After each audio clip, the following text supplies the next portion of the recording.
En una fiesta, la esposa de mi hijo me llamó la sirvienta no oficial delante de todos. Así que le entregué las llaves de la casa y le dije: «Buena suerte pagando la hipoteca ahora. Me alegra que estés aquí. Quédate conmigo hasta el Ison Descent final de esta historia y dime desde qué ciudad me estás leyendo para saber hasta dónde llega mi relato». Pasé toda mi vida dando amor, tiempo, dinero, hasta partes de mí misma, hasta que una noche, sentada frente a una mesa llena de comida que yo misma había comprado, escuché algo que me rompió por dentro para siempre. Aún puedo recordar el tintinear de las copas de cristal, el murmullo suave del jazz flotando por la casa que yo había pagado, el aroma del pollo asado que había sazonado esa misma mañana, cocinándose lentamente mientras yo hacía diligencias para una cena en la que ni siquiera se suponía que debía estar. Pero ahí estaba, porque a Renata se le había olvidado avisarme que sus padres venían otra vez, y la casa tenía que lucir perfecta otra vez. Debía haber sabido que no debía quedarme.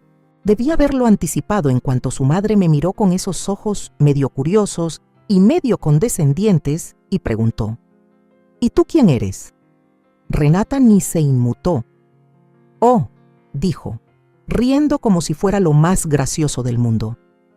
«Es Isabel, nuestra sirvienta no oficial, la que mantiene todo en orden». Todos rieron, incluso mi hijo. Me quedé ahí, con la botella de vino vacía que había sacado del sótano, sonriendo con cortesía, como si no sintiera el suelo desaparecer bajo mis pies, como si mi corazón no se estuviera rompiendo en pedazos. Me disculpé. Dejé la botella sobre la encimera y caminé despacio hacia mi cuarto. Ellos siguieron riendo detrás de mí. Ninguno, ni siquiera mi propio hijo, se molestó en corregirla, en decir: «Esa es mi madre», en decir algo. Esa noche no dormí. Me senté al borde de la cama, mirando la puerta que yo misma había pintado hace años, cuando recién nos mudamos.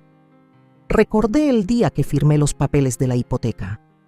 Mi nombre, mi crédito, mi enganche. Santiago acababa de graduarse de la universidad. Renata ni siquiera existía en ese entonces. No tenían nada. Yo les di todo. Y ahora yo era la sirvienta. A la mañana siguiente preparé el café como siempre. Alimenté al gato que Renata fingía querer. Y cuando bajó con su conjunto de yoga, demasiado ocupada en su teléfono para siquiera decir buenos días, me quedé ahí, esperando. Finalmente levantó la vista. Le entregué las llaves. Todas. La de la puerta principal, la de atrás, la del garaje, la del buzón. «¿Qué es esto?», preguntó, frunciendo el ceño con sus cejas perfectamente arregladas. Sonreí. «Suerte pagando la hipoteca ahora», parpadeó. «¿Qué?». Caminé más allá de ella, por el pasillo, pasando las fotos que yo enmarqué, los muebles que yo elegí, las paredes que yo pinté. No me llevé nada, solo mi bolso y el abrigo que usé el día que traje a Santiago del hospital. Ni siquiera me despedí. Escuché a Santiago gritar mi nombre mientras abría la puerta. No me detuve. Salió corriendo detrás de mí, descalzo, en la entrada, pero yo seguí caminando. No azoté la puerta del coche. La cerré con calma, suavemente, porque algo dentro de mí se rompió, pero no de la forma que uno esperaría. No era rabia, no era tristeza, era claridad. Y eso fue lo más aterrador de todo, porque la claridad no hace ruido, no grita, no suplica, solo sabe. Y por primera vez en mi vida, supe que ya estaba. No sabía exactamente a dónde iba, pero sí sabía dónde no podía quedarme. Lo último que vi en el retrovisor fue a Santiago parado en la entrada, desconcertado. No tenía idea de cuánto acababa de perder, y yo tampoco. Dicen que no sabes que te estás ahogando hasta que finalmente respiras. Aquella primera noche es desderes. El departamento pequeño que me dejó mi tía abuela Rosaura no fue libertad. Aún no. Fue silencio. Un silencio denso que resonaba en todo como polvo en el aire. El departamento olía al paso del tiempo. Pisos viejos, papel tapiz amarillento, un calentador que gemía como si ya hubiera vivido demasiado. Dejé mi bolso en la mesa de la cocina y me quedé ahí, parada, sin saber si debía reír o llorar. No hice ninguna de las dos cosas, solo me quedé mirando los azulejos astillados, recordando la casa de la que acababa de salir. Pero ya no era un hogar. No para mí. En los días que siguieron, me moví como un fantasma. Dormía en el sofá porque el marco de la cama estaba roto. Comía sándwiches de crema de cacahuate y sopa de microondas. No llamé a nadie. No porque no tuviera a quién, sino porque nadie me llamó a mí. Santiago no mandó un mensaje, no escribió un correo ni una sola palabra. Supongo que Renata le dijo que no lo hiciera. O tal vez, lo que sería aún peor, simplemente no le importó. No podía dejar de pensar en aquella cena, en cómo se reían, en cómo él se reía. Crié a ese niño sola desde que su padre nos dejó. Renuncié a mi carrera, a mis planes, a mí misma. Limpiaba cuartos de motel por la noche y reponía estantes al amanecer solo para mantenernos con techo. Y cuando mis padres murieron y me dejaron ese dinero del seguro, lo usé todo para comprar una casa, un hogar. Nunca le cobré renta, nunca le pedí un solo centavo. Y de alguna manera, en la versión del mundo de Renata, yo me había convertido en la sirvienta. Empecé a escribir por las noches, en viejos cuadernos de espiral, de esos que solía comprarle a Santiago cuando estaba en la secundaria. Llené página tras página, no para que alguien las leyera, sino solo para mí. Escribí cosas que nunca me había atrevido a decir en voz alta, como cuando me quedaba parada en la cocina esperando que él dijera gracias, o cuando lloraba sola en el garaje mientras ellos salían a cenar sin invitarme, o cuando fingía estar dormida para no escuchar cómo se burlaban de mis programas de tele en la sala que yo había pagado. Y un día, buscando un foco en el armario del segundo piso, encontré el baúl metálico que Rosaura solía guardar bajo su máquina de coser, pesado, oxidado. Lo abrí pensando que hallaría hilos y botones, pero lo que encontré fueron sobres, docenas, y uno en particular que lo cambió todo. Estaba dirigido a mí con la letra inconfundible de Rosaura, fechado casi 3 décadas atrás. Si estás leyendo esto, significa que has regresado, y lamento que haya tenido que ser así. El corazón me retumbaba mientras desplegaba las páginas. Estaban amarillentas, frágiles. Adentro había copias de formularios del hospital, notas, y una sola foto de un recién nacido envuelto en una cobija de hospital, que no era Santiago. Había un nombre, Mateo Aguilar. Leí la carta 3 veces antes de entenderla. Rosaura había sido enfermera en el hospital donde nació Santiago. Decía que siempre tuvo dudas, que esa noche en la sala de cunas había notado algo raro, un cambio de habitación de último minuto, una confusión con las etiquetas. Pero cuando quiso hablar, ya era demasiado tarde. Los bebés ya se habían ido a casa. Nunca me lo dijo. Decía que tenía miedo, que quería creer que se equivocaba, pero años después encontró un documento escondido entre sus archivos, un acuerdo silencioso del hospital con otra familia. Y fue entonces cuando supo que Santiago no era mi hijo. Me temblaban las manos. Sentí que me iba a desmayar. Me quedé mirando la foto, el nombre, Mateo Aguilar. Mi mente se negaba a aceptarlo, porque si eso era cierto, entonces, ¿quién era Santiago? ¿Quién era yo para él? Y entonces pasó algo extraño. No sentí dolor, no sentí rabia, sentí libertad.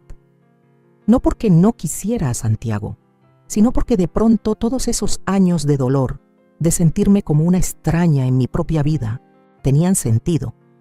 Tal vez esa frialdad que siempre sentí de su parte no me la imaginé.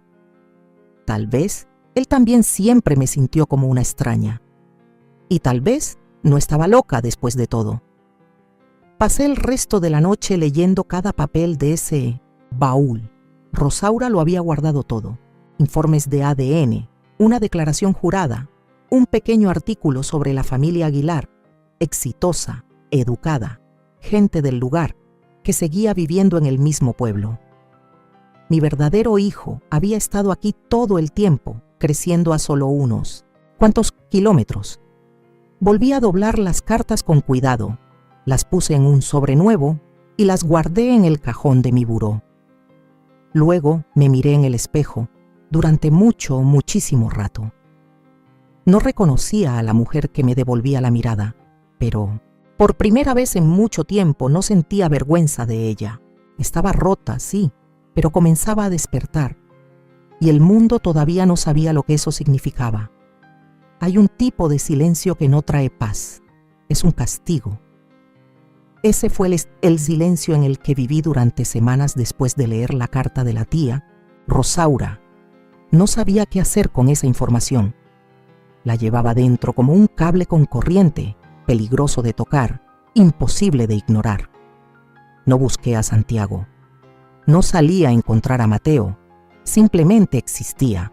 Cada día despertaba, preparaba una sola taza de café y me quedaba mirando por la ventana polvorienta de la cocina, tratando de entender quién era ahora. La Isabel que crió a Santiago ya no era la misma mujer que leyó esas cartas. Aquella Isabel fue madre, esposa alguna vez, cuidadora, la que daba todo. Pero ¿quién era yo sin esa identidad? Una noche se descompuso la calefacción del departamento. Encendí una vela y me envolví en cobijas, acurrucándome en el sofá con los expedientes del hospital sobre las piernas. Debí haberlos leído 100 de veces. Cada línea, cada firma, cada hora marcada, todo concordaba. Era real.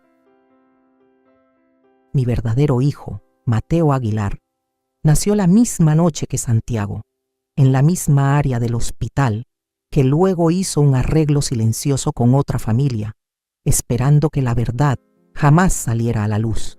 Rosaura había hecho copias de todo antes de morir.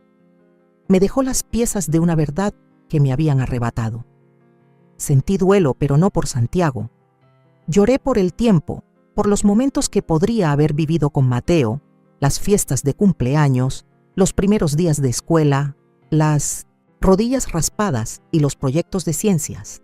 Todas esas cosas que creía hacer por mi hijo, en realidad eran para otro. Y aún así, no sentía odio por Santiago. Mi amor por él no nació de la sangre. Fue incondicional. O eso pensaba. Pero cuando alguien a quien criaste no te defiende, ni siquiera te ve, eso te obliga a cuestionarlo todo. Fue un martes por la tarde cuando por fin me volví a juntar en pedazos. Había estado escondida demasiado tiempo. No estaba lista para enfrentar a Santiago. Todavía no. Pero podía empezar. Por algún lugar, un rincón tranquilo. Caminé hacia el centro del pueblo y me detuve al otro lado de la calle, frente a la pequeña librería cerca de esquina de Hidalgo y Magnolia. Libros Aguilar. Estaba pintada de un verde profundo, con letreros hechos a mano en los cristales. Había pasado por ahí decenas de veces sin notar su existencia. Él estaba ahí. Mateo. No necesitaba preguntar. Tendría unos 30 años, quizá un poco más, bien arreglado, con gafas para leer. Ayudaba a una chica joven a encontrar un libro de poesía. Su voz era suave, paciente, su postura serena pero segura. Me quedé frente a la calle, con el corazón latiendo como si fuera a salirse del pecho, los ojos clavados en el sol que jamás supe que tenía, y lloré ahí mismo sobre la banqueta, sin sollozos, sin escándalo, solo lágrimas silenciosas, imparables, que resbalaban por mis mejillas hasta perderse en el cuello del abrigo. No entré, no ese día, solo observé. Y al día siguiente lo hice de nuevo, y al siguiente. Se convirtió en un ritual. Caminaba por la cuadra, me sentaba en la banca cerca de la esquina, fingía revisar el celular o tomar café de un vaso de papel, y miraba a Mateo vivir la vida que jamás fue mía. No era acoso, era duelo, pero también preparación, porque poco a poco empecé a juntar las piezas. Sentada frente a esa librería, comencé a notar detalles. el horario de las entregas, los nombres de los clientes, el ritmo del lugar. Estaba observando, sí, pero no solo a él, también a ellos, a Santiago y Renata. Empecé a seguirles el paso, sin hacer ruido. Me sabía sus rutinas de memoria. Renata siempre publicaba en redes sociales, etiquetando sus lugares favoritos para el brunch, los estudios de yoga y las catas de vino.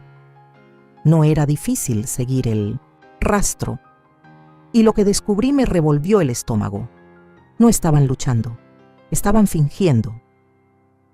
El negocio de Renata, una marca de coaching de estilo de vida, era casi puro humo. Oficina rentada, seguidores comprados, tarjetas al límite para mantener las apariencias. Y Santiago había renunciado a su trabajo hacía 6 meses. Renata lo llamaba manifestar un nuevo capítulo. Yo lo llamaba delirio. Estaban construyendo un castillo de naipes y ni se imaginaban que el viento ya venía. No le conté a nadie lo que había descubierto. Todavía no. En cambio, empecé a llevar un segundo diario. No como el primero, lleno de emociones y desamor. Este era estratégico. Fechas, nombres, registros comerciales, documentos públicos. Ya no estaba simplemente de luto. Estaba trazando un plan. Creían que me había desvanecido, que era invisible, que ya no importaba. Pero jamás había estado tan presente y estaba a punto de recordarles exactamente quién era yo. La primera vez que vi a Mateo de cerca, me quedé sin palabras. Era un jueves lluvioso, la librería casi vacía y él reacomodando la sección de biografías, tarareando bajito.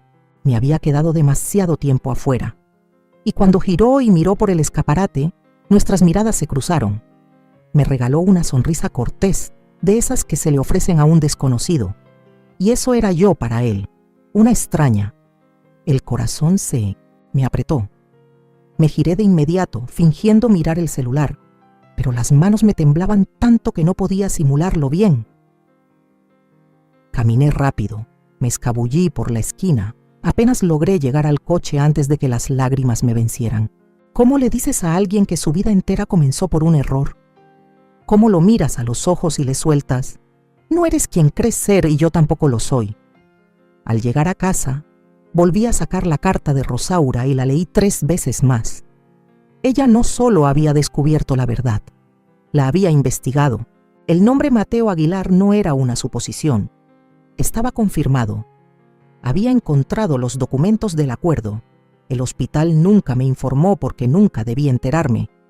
Y los Aguilar seguro sabían algo. Tal vez no toda la verdad, pero lo suficiente como para aceptar un pago en silencio.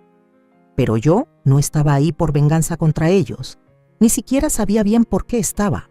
Solo quería conocerlo, saber si ese vacío en el pecho podía llenarse con la realidad de quién era él. Así que volví. Empecé con algo simple.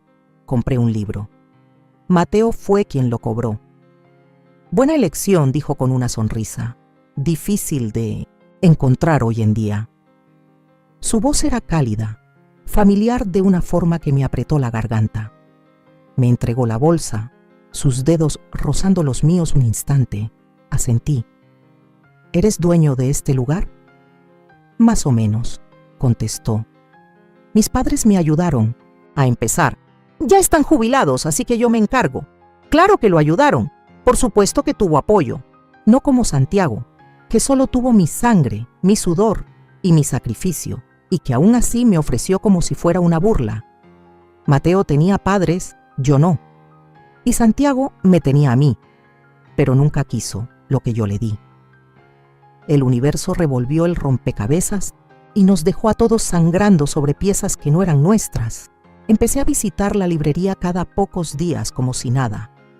A veces compraba una novela, a veces solo curioseaba. Mateo empezó a reconocerme, me decía, ¿otra vez por aquí? Con esa sonrisa fácil charlábamos un poco, el clima, libros, cosas del barrio. Nunca le dije mi nombre, aún no era el momento. Mientras tanto, en las sombras de mi vida pasada, las cosas empezaban a moverse. Santiago me mandó un solo mensaje. un texto que decía: «Mamá, ¿estás bien?». Nada más. Después de 3 semanas de silencio, eso fue lo único que recibí. No le respondí.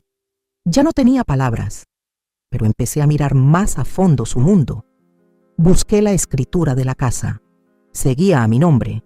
Renata había intentado refinanciar sin mi autorización. Rechazado. No podía pagar la hipoteca. Santiago no tenía ingresos. Podía haberlos desalojado en ese momento, pero eso habría sido demasiado fácil. No, necesitaba que sintieran cómo todo se desmoronaba poco a poco, que vivieran el miedo, que entendieran que el suelo bajo sus pies no solo era frágil. Le pertenecía a otra persona, a mí. Todas las noches escribía.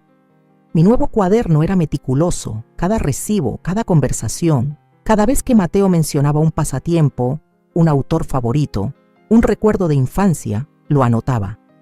No para usarlo contra él, sino para comprender al hijo que nunca pude criar. Y entre línea y línea, empecé a ver la verdad con más claridad de lo que jamás había visto. Santiago no me trató mal porque fue cambiado al nacer. Me trató mal porque así lo decidió. Porque Renata se lo permitió. Porque en algún momento dejó de verme como alguien que merecía respeto y empezó a verme como alguien que podía ignorar. Pero Mateo, él no sabía nada de mí, y aún así, me trató con más amabilidad en 5 minutos que Santiago en 5 años. No estaba lista para decirle nada, aún no, pero estaba cerca. Y cuando llegara el momento, no solo le diría quién soy, le contaría todo sobre el hospital, sobre el cambio, sobre la vida que nos arrebataron a los dos.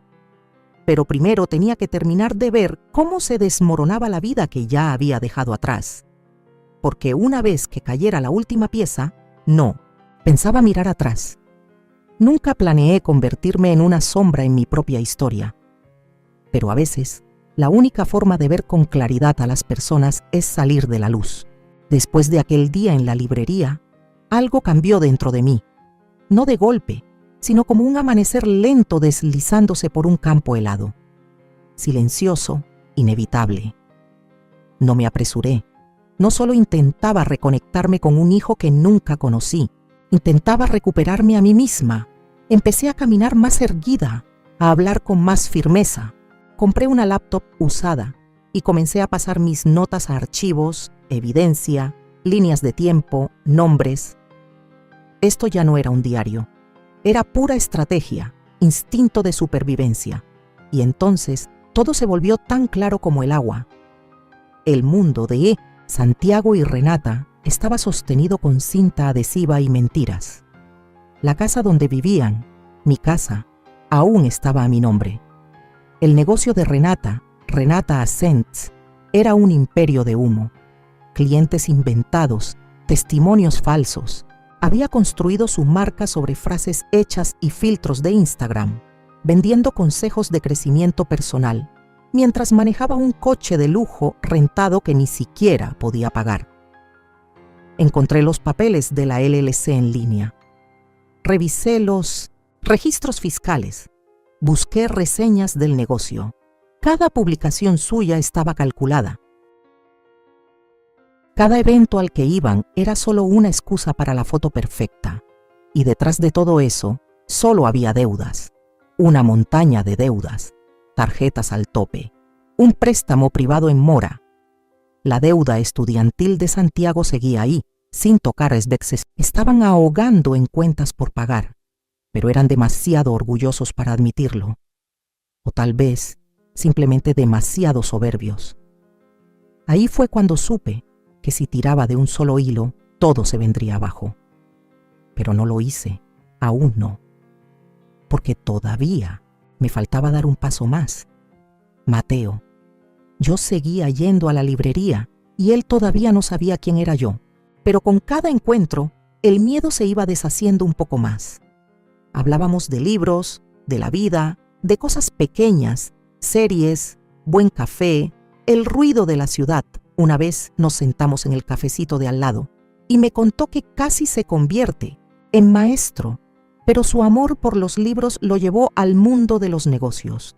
«¿Me recuerdas a alguien?», me dijo una vez mientras sorbía su té. «A alguien que no logro ubicar». Yo sonreí. «Tal vez una bibliotecaria». Él rió. «Tal vez». Ese momento se me quedó clavado por días. No era solo que me gustaba, es que lo reconocía. No solo por el archivo que había leído o la foto que Rosaura me dejó, sino por cómo trataba a las personas, cómo escuchaba, esa fuerza tranquila que tenía. Se sentía familiar, como mía. Estaba en su forma de estar, en su calma, en su presencia, y empecé a soñar con otra vida, una donde yo lo había criado, donde horneábamos galletas juntos en la cocina, donde lo llevaba a los partidos de fútbol y gritaba su nombre desde la línea de banda. Lo recordaba con tanta claridad que me dolía el pecho, pero no podía regresar. Así que empecé a planear lo que venía. Lo primero que hice fue llamar a una abogada, no por venganza, sino por justicia. Quería vender la casa. Tenía todo el derecho legal. Yo había dado el enganche, pagado cada recibo y jamás firmé nada que la cediera. Santiago siempre decía: «Después la ponemos a tu nombre». Sin prisa, claro, sin prisa para él. Yo era quien lo pagaba todo. Ahora quería recuperar mi nombre, mis derechos, mi hogar. Si no en lo físico, al menos en lo legal. Me reuní con una abogada en el centro, una mujer más o menos de mi edad, inteligente y directa, que me escuchó sin juzgar. Cuando le conté lo que pasó, asintió despacio y dijo: «Presentaremos la moción esta semana». Firmé los documentos con una mano firme. Esa misma noche, pasé frente a la casa. La luz del porche estaba encendida. Renata estaba sentada en el columpio, revisando su celular con una copa de vino en la mano. Dentro, Santiago estaba en el sillón jugando videojuegos. Sus vidas iban en piloto automático, sin idea de que el suelo bajo sus pies ya comenzaba a moverse. No se trataba de castigarlos, se trataba de restaurar el equilibrio. Y cuando la casa se vendiera, ellos sentirían lo que yo sentí por años: impotencia, y tal vez, solo tal vez, entenderían lo que significa ser desechado. No azoté puertas, no grité. Solo observé, esperé y me alejé. La primera ficha de dominó había caído, y ellos ni siquiera lo sabían. Siempre he creído que el silencio es más fuerte que el ruido, que la verdadera fuerza no está en lo alto que peleas, sino en lo profundo que sabes que tienes la razón. El día que se envió el aviso oficial a Santiago y Renata, yo estaba sentada en una cafetería cerca del juzgado, revolviendo miel en mi té con una calma que no sentía desde hacía años. Mi abogada dijo que lo recibirían a primera hora de la mañana. Mi celular vibró. Santiago. Me quedé mirando la pantalla hasta que dejó de sonar. Luego le di la vuelta y dejé que el silencio hablara por mí. No es que no quisiera escuchar su voz, simplemente no estaba lista para oírlo mentir. Más tarde esa tarde, revisé mi correo y vi su mensaje. No tardó mucho, solo fue: «Mamá, ¿qué estás haciendo? Por favor, llámame. Renata está perdiendo la cabeza». Claro que sí. La hipoteca vencía y ya no podían refinanciar porque la persona que pensaron que era demasiado débil como para importar resultó ser quien tenía el título de propiedad y jamás lo vieron venir. Una semana después, recibí otra llamada. Esta vez fue Renata. Tampoco le contesté. Dejó un mensaje de voz, con una voz tensa, apenas contenida. «Isabel, realmente necesitamos hablar. Todo esto es solo un malentendido. Santiago dice que estás pasando por algo y estamos aquí para apoyarte, pero estás poniendo nuestras vidas en riesgo y eso no es justo». Lo escuché 2 veces. Llamó suya a la casa y mi silencio se volvió más frío, más intencional. Aún no lo entendían, pero lo harían. 2 días después, Santiago apareció en mi departamento.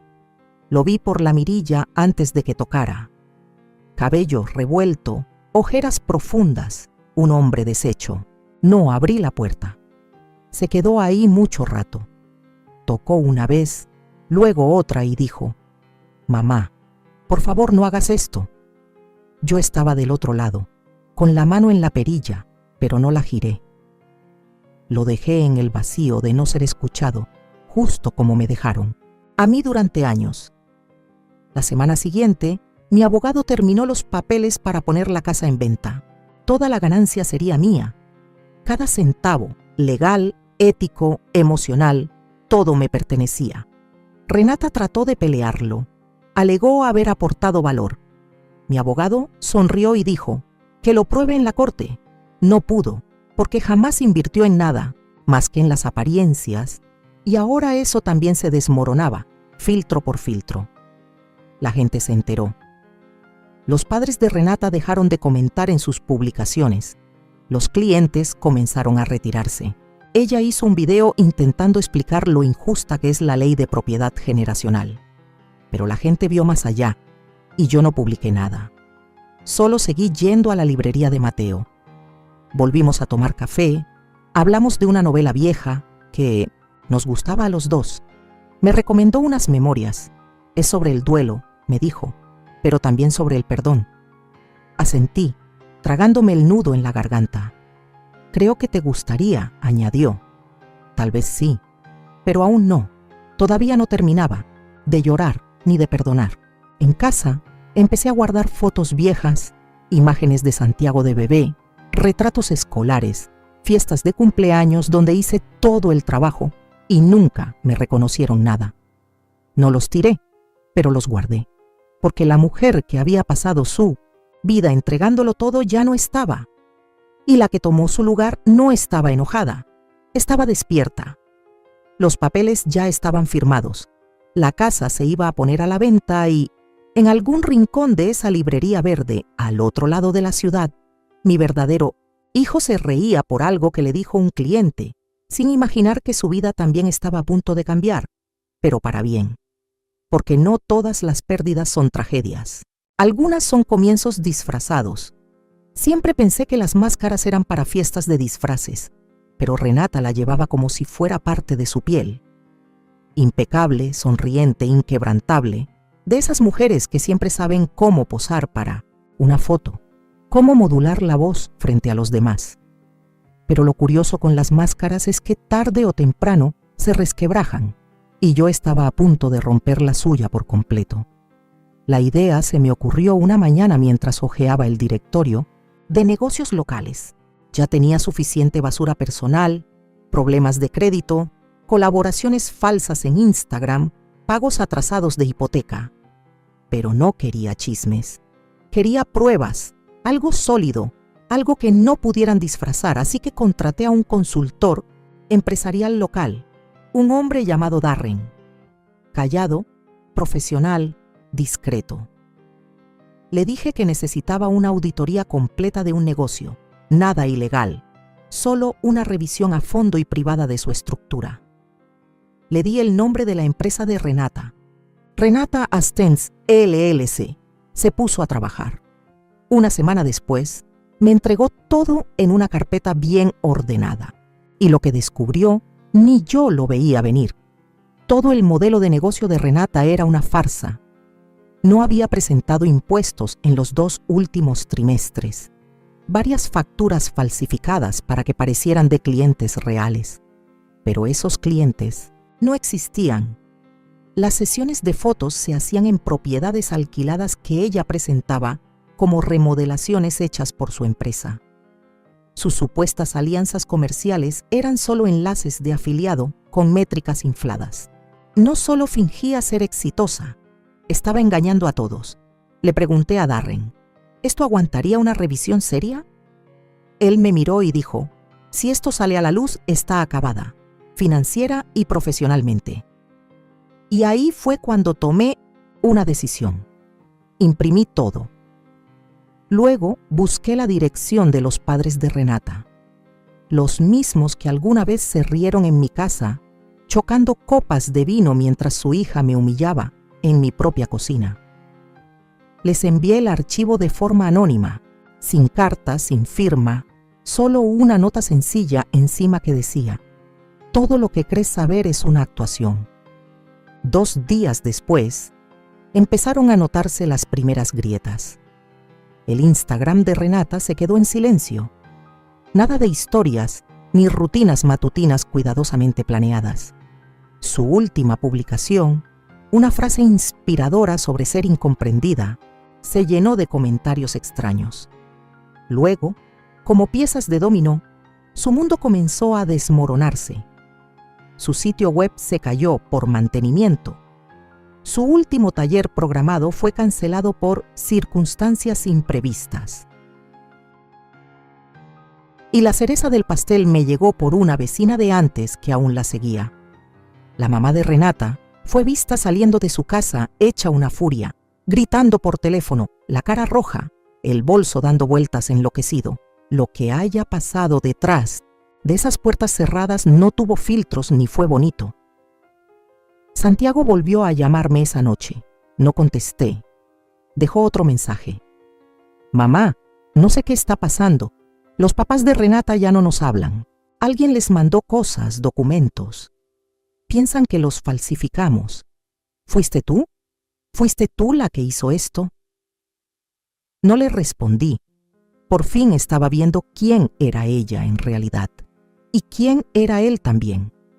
Había pasado años defendiendo a una mujer que destruía todo lo que tocaba, empezando por mí. Que lo sintiera, que se quedara ahí. Esa noche volví a caminar a la librería. Mateo estaba cerrando, me saludó al verme. «De nuevo por aquí», dijo mientras abría la puerta para dejarme entrar. «Ya deberías trabajar aquí, la verdad». Sonreí. «Tal vez debería». Nos sentamos en el suelo, rodeados de libros de bolsillo apilados. Él estaba catalogando un nuevo lote. Lo ayudé sin que me lo pidiera. «¿Por qué vienes aquí?», preguntó sin mala intención. La pregunta me agarró desprevenida. Lo miré. ¿En serio? Lo miré. Él tenía mis ojos. No lo había notado antes. «Me gusta cómo se siente aquí», dije, como si nada intentara fingir ser otra cosa. Inclinó la cabeza, pensativo, viéndome, a mí también. Después de eso trabajamos en silencio, sin charla, sin más preguntas, pero en ese silencio algo se instaló entre nosotros. No era la verdad, aún no, pero sí algo cercano, un hilo que nos conectaba. Y por primera vez no me sentí como un fantasma en la vida de alguien más. Me sentí vista, y la mujer que antes se quedaba invisible en su propia cocina ya no estaba. En su lugar estaba alguien que nunca esperaron, alguien a quien nunca debieron subestimar. Antes pensaba que el desamor llegaba de golpe, como un choque, o una puerta que se cierra de golpe, pero no es así, no siempre. A veces llega lento, como el agua filtrándose por el techo, gota a gota, hasta que un día el techo entero se cae. Y Santiago, por fin estaba parado bajo el diluvio. Ya le había llegado la noticia. La casa estaba oficialmente en venta. La máscara de Renata se había desmoronado, su negocio expuesto, su reputación deshaciéndose, y sin a quién más culpar, Santiago hizo lo de siempre. Corrió hacia mí. Escuché los golpes antes de verlo. Era una tarde tranquila, estaba terminando. Una taza de té cuando el sonido retumbó suave por el departamento. 3 golpecitos, tímidos, como si la persona al otro lado no supiera si lo iban a recibir o correr. Abrí la puerta despacio. Parecía que no había dormido en días, con la barba crecida y más flaco de lo que recordaba. La camisa toda arrugada, como si la hubiera recogido del suelo. «Mamá», dijo con la voz rota, «¿puedo pasar?». No le respondí, solo me hice a un lado. Caminó hacia adentro y se quedó parado en medio de la sala, como si no supiera qué hacer con su cuerpo. Durante mucho rato no dijimos nada. Al final, fue él quien rompió el silencio. «¿Por qué estás haciendo esto?», preguntó. «Ah, ¿nosotros?». Estuve a punto de reír. ¿Nosotros? Como si hubiera existido un nosotros en años. Me senté en el sillón frente a él, tranquila, serena. «No te estoy haciendo nada a ti, Santiago. Estoy haciendo algo por mí. Apretó la mandíbula. Estás vendiendo la casa, mi casa. Yo crecí ahí y la regalaste. Hablé con la voz baja. Tú dejaste que tu esposa me convirtiera en su sirvienta. Lo viste, te reíste. Nunca pediste perdón. No lo negó, solo bajó la mirada. Pensé que estabas exagerando, murmuró. No sabía que te dolía así. Lo miré fijo. Ese es el problema, Santiago. Nunca te tomaste el tiempo de saber que me dolía. Solo asumiste que siempre iba a estar ahí limpiando tu desastre, pagando tus cuentas, asintiendo mientras dejabas que esa mujer borrara pedazo por pedazo quién era yo. Se estremeció. Renata no es quien pensé que era. Eso no es novedad para mí. Finalmente me miró. Sus ojos ya estaban llenos de lágrimas. Perdí todo. Ni siquiera parpadeé. No, tú lo entregaste. El silencio se alargó entre los dos. Te extraño, susurró. Me enderecé en el sillón. Yo te crié, le dije, te alimenté, te vestí, me partí en 1000 por ti, y tú permitiste que me humillaran en la casa que yo compré. Le tembló el labio. Pensé que ella me estaba ayudando. Pensé que estábamos construyendo algo. Construyeron una mentira, dije, y ahora se está cayendo. Entonces se levantó, caminando de un lado a otro de la sala. ¿Y ya está? ¿Solo te vas? Me levanté también. Fui hasta el cajón al lado de la cocina y saqué el sobre que Rosaura me dejó. Lo tomé entre las manos. Ahora te voy a decir algo, dije, y necesito que escuches. De verdad escuches. Él asintió, confundido. Le puse el sobre en las manos.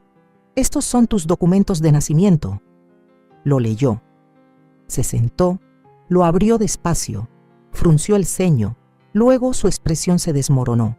Pasó los ojos por la carta, los archivos del hospital, la prueba de ADN que Rosaura había mandado hacer en silencio después de tantos años.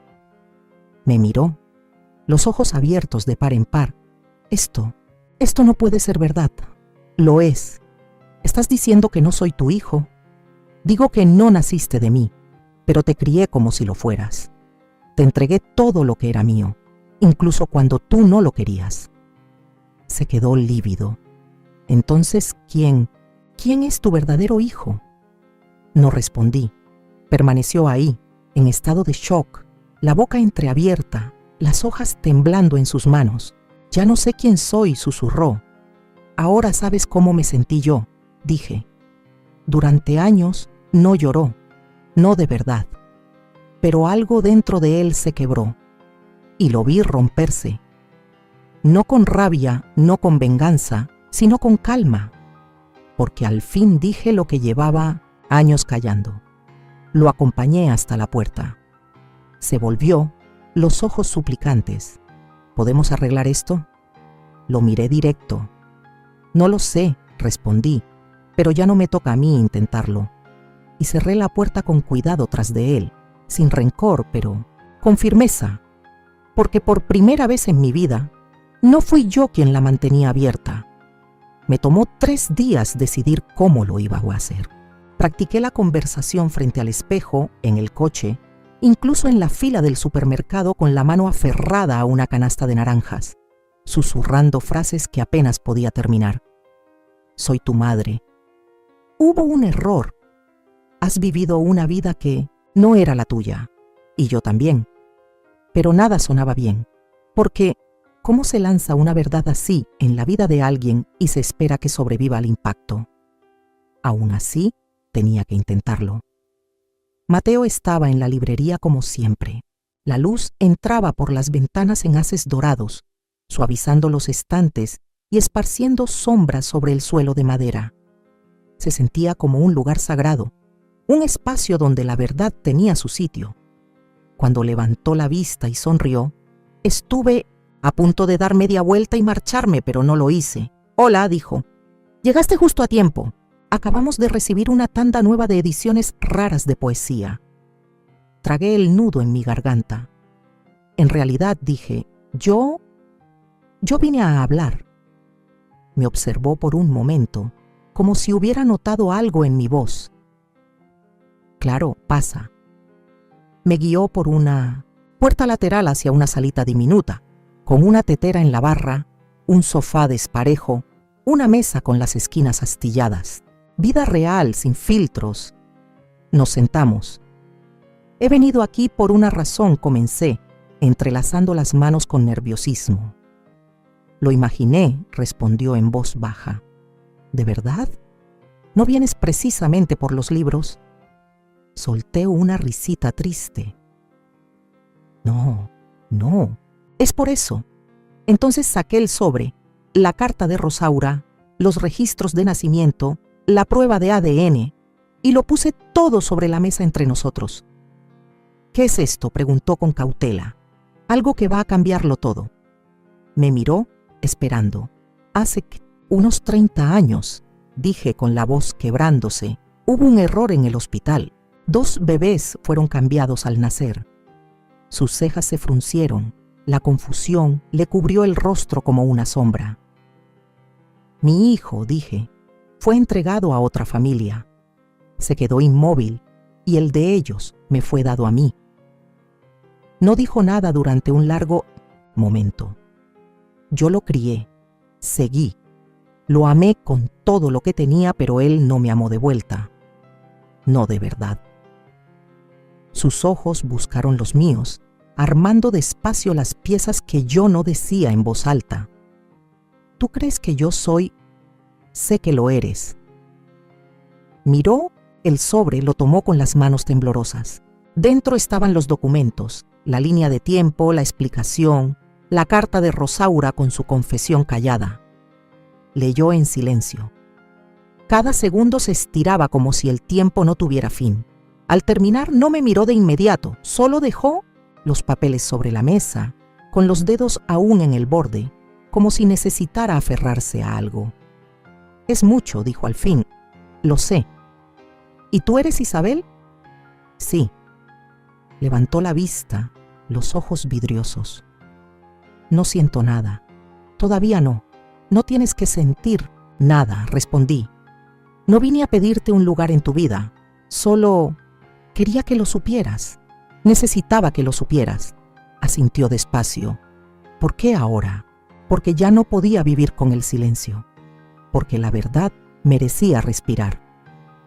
Se recargó hacia atrás, soltando el aire con fuerza. Tengo padres. Me criaron bien. Lo sé. Los amo. Nunca te pediría que no lo hicieras. Nos quedamos en esa salita, rodeados de libros y el olor a papel viejo y té de menta. Y sentí algo que no había sentido en años. Alivio.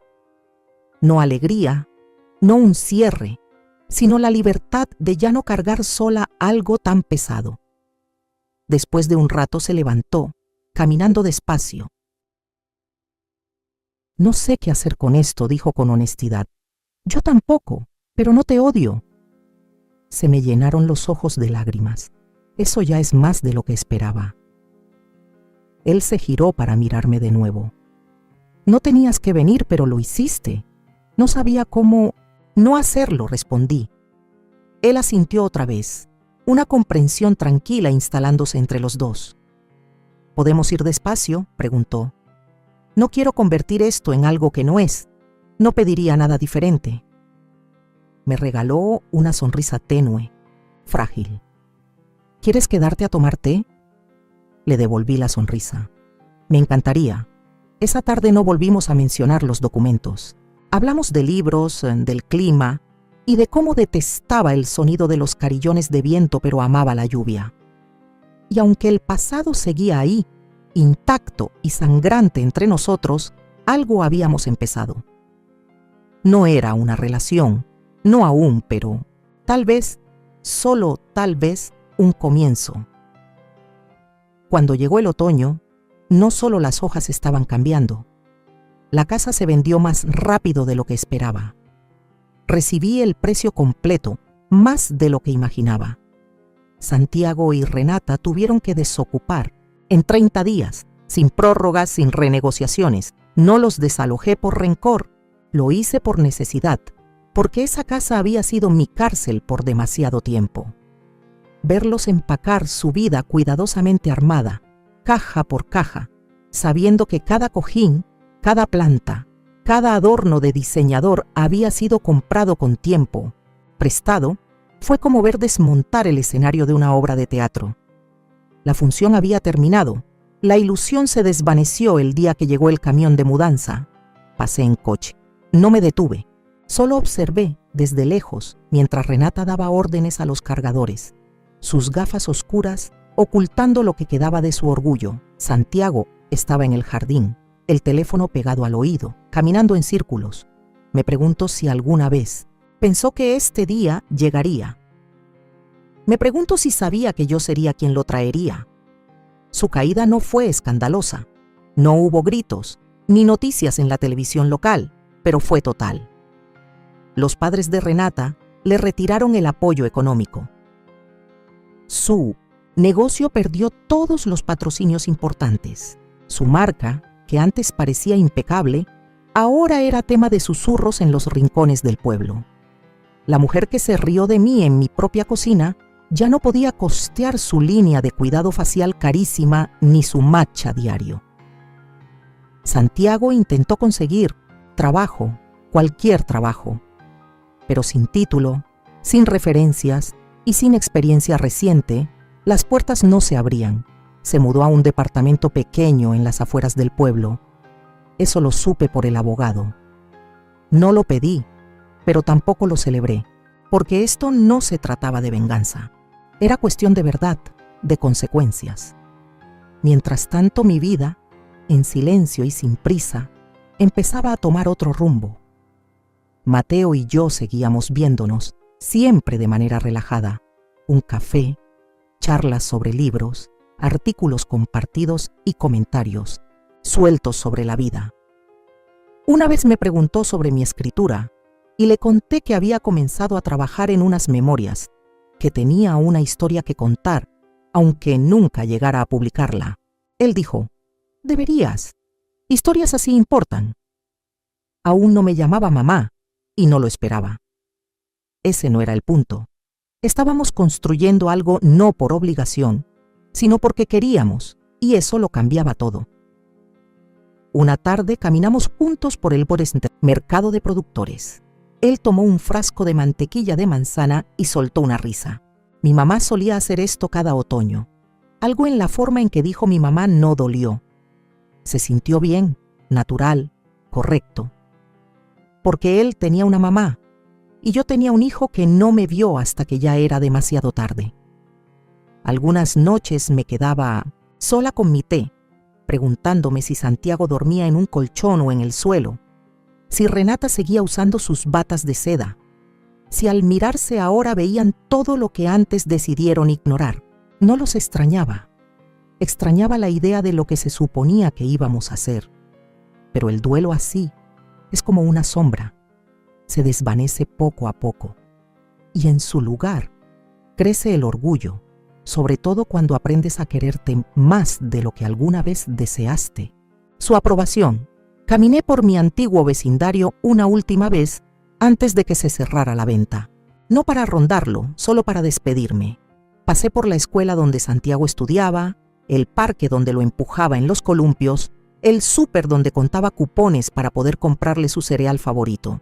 Y solté todo eso porque ya había entregado todo de mí a una familia que nunca devolvió nada. Y ahora le daba a alguien que quizá nunca me diría mamá, pero que aún así me miraba con bondad, con curiosidad, con respeto. A veces no necesitas redención, solo necesitas paz. Y por fin empezaba a sentirla. Fue a principios de noviembre cuando recibí el mensaje de Santiago. Una sola línea. ¿Podemos vernos? Solo una vez. Me quedé mirándolo mucho rato. Habían pasado semanas desde la última vez que lo vi. Semanas de silencio, de una distancia que pesaba más que cualquier discusión que hubiéramos podido tener. Pero había algo en su tono. No era enojo, ni desesperación, ni siquiera reproche. Sonaba más bien a rendición. Nos vimos en un parque chiquito, al borde del pueblo, de esos con bancas oxidadas y un caminito que rodea un estanque seco. Escogí ese lugar porque era terreno neutro, sin recuerdos, sin fantasmas. Él ya estaba ahí cuando llegué, sentado en una banca con las manos entrelazadas entre las rodillas. Alzó la mirada y por un segundo me recordó al muchacho que fue alguna vez, torpe e inseguro, esperando indicaciones. Me senté a su lado con cuidado de no estar muy cerca. Carraspeó. No vine a pedir nada, dijo. Asentí sin decir palabra. Solo quería entender. Metí la mano en mi bolso y saqué el sobre, Manila. El que tenía la carta de Rosaura, los papeles, los resultados de ADN. Se lo entregué en silencio. No lo abrió. Solo lo sostuvo en el regazo como si ya lo hubiera leído 1000 veces. Yo también hice una prueba, dijo. Después de que me dijiste salió igual. Asentí otra vez. Pasé semanas pensando qué hacer. Con eso, siguió. Y no dejaba de pensar, si no soy tu hijo, entonces ¿qué soy? Lo miré de verdad, con calma, y le dije bajito, fuiste mi niño, pero te traté como sé que tú me trataste a mí. Hizo una mueca. No estoy pidiendo perdón, soltó rápido. No lo merezco. No lo mereces, respondí sin rodeos. Pero eso no significa que te odie. Se volvió hacia mí, con los ojos húmedos. Entonces, ¿qué significa? Significa que por fin me quiero más a mí misma que a la idea de ti. El silencio que vino, después pesaba como plomo, bajó la cabeza. Pensé que estaba protegiendo a Renata, apoyándola, pero en realidad solo me estaba escondiendo detrás de ella, ¿verdad? La dejaste reescribir la historia y hasta le diste la pluma. Asintió despacio. Ojalá pudiera deshacerlo. No puedes. Nos quedamos así un rato. 2 personas que compartieron una vida construida sobre una mentira, deshilándola en el aire frío de noviembre. Entonces dijo algo que no esperaba. Espero que él sea bueno contigo. Lo miré sorprendida. Mateo, aclaró, tu hijo. El aliento se me atoró. Es amable, dije, y tierno. Sonrió leve. Supongo que algo de eso viene de ti entonces. Los 2 reímos, cansados, bajito, sin alegría pero sin rencor.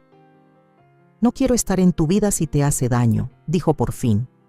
Pero si algún día hay un lugar para mí, aunque sea un rinconcito, no terminó la frase. No hacía falta. Me levanté y miré hacia el estanque. Las hojas flotaban como cenizas sobre el agua. Lo voy a pensar, dije. Asintió. Eso ya es más de lo que esperaba. Al darme la vuelta, puse la mano sobre su hombro, un segundo, y eso fue todo. El momento final, no un cierre, sino comprensión. Y entendí que con eso bastaba, porque ya no necesitaba arreglarlo. No necesitaba que me arreglaran, solo necesitaba ser libre. Y lo fui.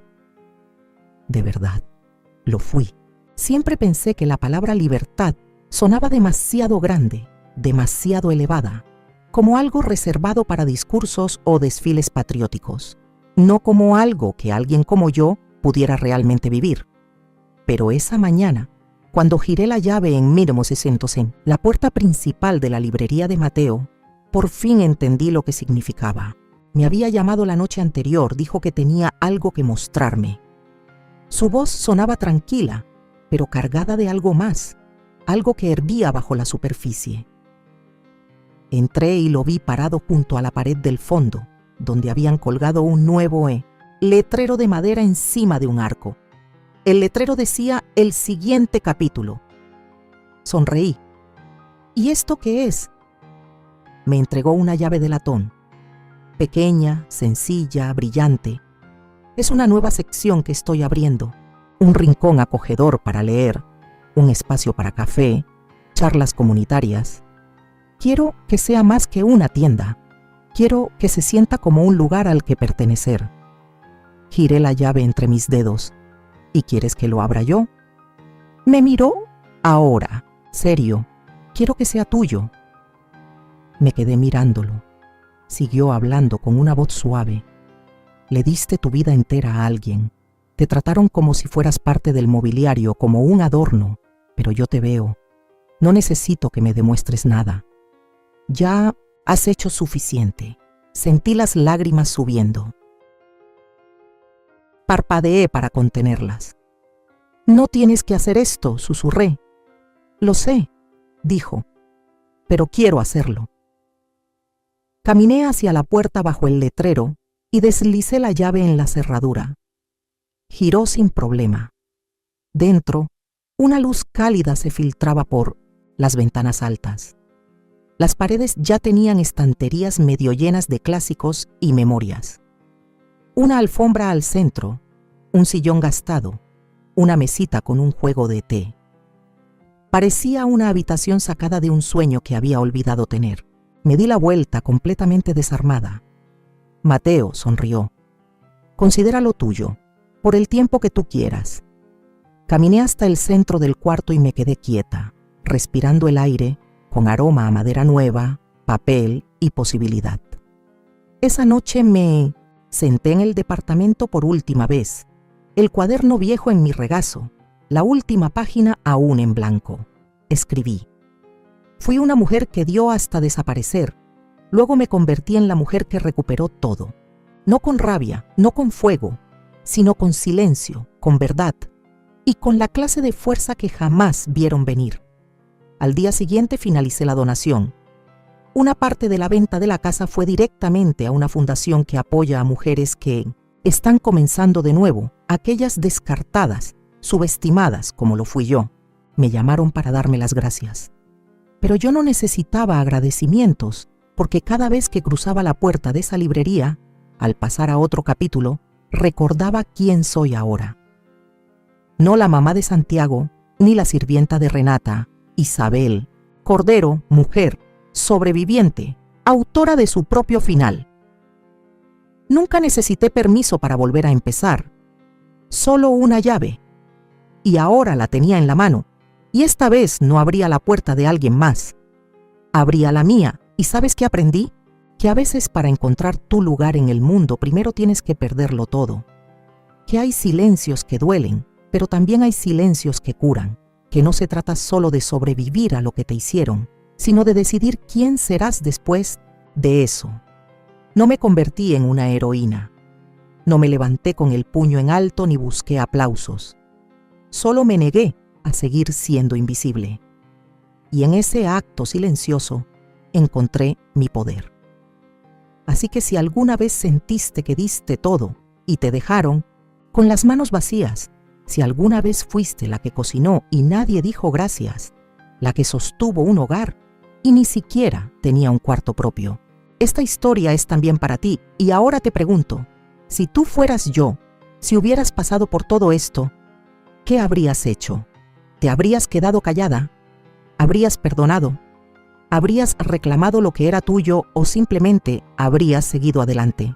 Déjame tu respuesta, porque tu voz también importa. Porque las mujeres como nosotras merecemos ser escuchadas. Porque a veces para escribir el siguiente capítulo, solo hace falta el valor de cerrar el anterior. Y mientras tanto te dejo en esta pantalla final otras 2 historias que son favoritas del canal y que sin duda te van a sorprender. Gracias por mirar hasta el final.